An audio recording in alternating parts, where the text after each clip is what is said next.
warahmatullahi wabarakatuh. Alhamdulillahilladzi arsala rasulahu bil huda wa dinil haqq liyudhhirahu 'ala dini kullih wa kafa billahi syahida. Asyhadu an la ilaha illallah wa asyhadu anna Muhammadan abduhu wa rasuluh. Allahumma shalli wa sallim wa barik ala nabiyyina Muhammadin wa ala alihi wa sahbihi ajma'in. Amma ba'du. Kaum muslimin dan muslimat yang berbahagia, di sini kami akan menjelaskan tentang tata cara sholat di atas kendaraan. Kaum muslimin yang berbahagia, bepergian atau perjalanan merupakan aktivitas yang sering dilakukan oleh manusia, terutama adalah seorang muslim. Nah, dalam perjalanan itu kadang-kadang kita menempuh perjalanan yang jauh ataupun juga perjalanan yang dekat. Kalau perjalanan jauh itu biasanya kita menggunakan kendaraan, baik itu di darat, di laut, atau di udara. Kendaraan di darat seperti kita ketahui seperti mobil, seperti kereta api, dan juga bisa bus atau bus. Kemudian untuk alat transportasi di laut atau di air bisa berupa kapal atau perahu. Kemudian untuk alat transportasi di udara kita ketahui bahwa ada pesawat atau kapal terbang.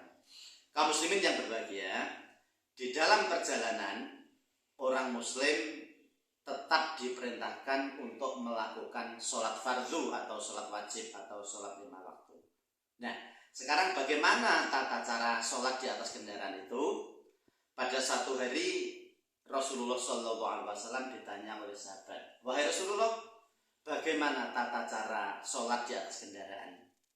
Maka Rasulullah menjawab, "Sholatlah di atas kendaraan ketika takbiratul ihram menghadap kiblat. Kemudian kalau tidak memungkinkan setelah takbiratul ihram, maka Anda boleh berpaling mengikuti arah kendaraan sampai selesai waktu sholat." Ini hadis yang telah diceritakan oleh Rasulullah Muhammad SAW. Kaum muslimin yang berbahagia, tata cara sholat di atas kendaraan adalah yang pertama, apabila sudah masuk waktu sholat, maka kita segera mengambil air wudhu di atas kendaraan itu kalau memungkinkan. Tetapi kalau tidak memungkinkan kita melaksanakan wudhu di atas kendaraan, maka kita bisa dengan tayamum, mengambil debu yang suci mungkin di dinding kendaraan atau di mana di kursi kendaraan bisa. Kemudian kita tayamum, kemudian niat untuk melakukan sholat fardu atau sholat wajib. Doanya, bacaannya seperti sholat pada umumnya. Sholat ketika kita sedang sehat atau dalam keadaan tidak bepergian. Kemudian yang pertama adalah sholat di dalam kendaraan. Ketika kita membaca takbiratul ihram, setelah kita membaca niat atau niat di dalam hati kita takbiratul ihram, diusahakan menghadap kiblat. Menghadap kiblat. Setelah itu kalau tidak memungkinkan, nanti kita boleh berpaling kemana kendaraan itu berjalan. Kalau memang kendaraan itu berjalan ke utara, kita juga setelah takbiratul ihram menghadap ke utara. Kendaraannya berjalan ke timur, kita juga menghadap ke timur. Kaum muslimin. Kendaraan kita menghadap ke selatan atau berjalan ke selatan, kita juga sholatnya ke selatan. Ini termasuk rukhsah keringanan dari Allah Subhanahu wa taala. Betapa Islam itu agama yang agung, Islam itu agama yang fleksibel, tidak kaku. Kemudian setelah itu, kaum muslimin yang berbahagia, untuk selanjutnya kita ketika ruku, ketika i'tidal, ketika sujud sambil duduk di kursi. Sambil duduk di kursi atau duduk di kendaraan itu. Kemudian juga Nabi Muhammad pernah ditanya oleh sahabatnya, "Wahai Rasulullah, bagaimana tata cara sholat kami ketika kita di kapal atau di perahu?"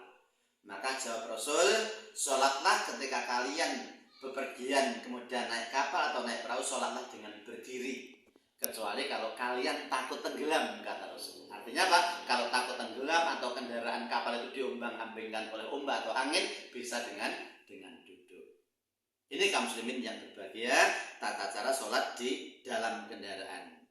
Kenapa sholat di dalam kendaraan itu boleh menghadap kemana saja atau sesuai dengan arah kendaraan? Ini sekali lagi rukhsah keringanan dari Allah, karena di dalam Al-Quran disebutkan kemanapun wajah kamu berpaling, maka di situ ada arah Allah, di situ ada wajah Allah. Jadi boleh sholat di dalam kendaraan itu menghadap ke selatan, ke utara, ke timur, dan lain sebagainya sesuai dengan arah kendaraan. Kemana kendaraan itu inilah kaum muslimin yang berbahagia. Ini juga harus kita ketahui bahwa walaupun kita dalam keadaan perjalanan jauh, bepergian jauh di atas kendaraan, kemudian tidak memungkinkan untuk berhenti mengerjakan sholat, maka seorang muslim harus tetap mengerjakan sholat di atas kendaraan. Jangan sampai kita ketika di atas kendaraan melakukan perjalanan jauh kemudian tidak sholat. Nah, ini kebanyakan orang seperti itu anak-anak sekalian ya. Kaum muslimin seperti itu kebanyakan. Jadi kalau sudah perjalanan jauh naik kereta api, pesawat, kemudian naik mobil, bus, itu kadang-kadang biasanya banyak yang tidak sholat. Tetapi kita sebagai seorang muslim harus tetap menjaga sholat kita walaupun di atas kendaraan. Ya, walaupun di atas kendaraan kita tetap melakukan sholat. Karena sholat itu merupakan kewajiban. Mari kita jaga sholat kita. Jadi sholat kita itu wajib dalam keadaan apapun. Kalau pertemuan yang lalu kami menerangkan tentang sholat dalam keadaan sakit. Kemudian sekarang sholat di atas kendaraan. Dan mungkin yang akan datang nanti kami akan menjelaskan tentang tata cara sholat ketika dalam ketakutan atau kekhawatiran atau dalam keadaan peperangan. Ini nanti ada contohnya. Jadi Islam itu agama yang lengkap. Mungkin ini kaum muslimin dan muslimat yang bisa saya terangkan secara singkat saja. Mungkin nanti kalau kurang jelas bisa mencari sumber-sumber belajar yang lain. Intinya adalah walaupun kita melaksanakan perjalanan jauh di atas kendaraan, di atas mobil, kereta api, pesawat, itu kita harus tetap melakukan sholat sambil duduk. Kalau tidak bisa sambil berdiri. Kemudian bacaannya, doanya sama seperti kita melakukan sholat ketika dalam keadaan normal. Ini mudah-mudahan bermanfaat bagi kita semuanya dan menjadikan ilmu yang manfaat, ilmu yang barokah. Sekian dari kami. Wassalamualaikum warahmatullahi wabarakatuh.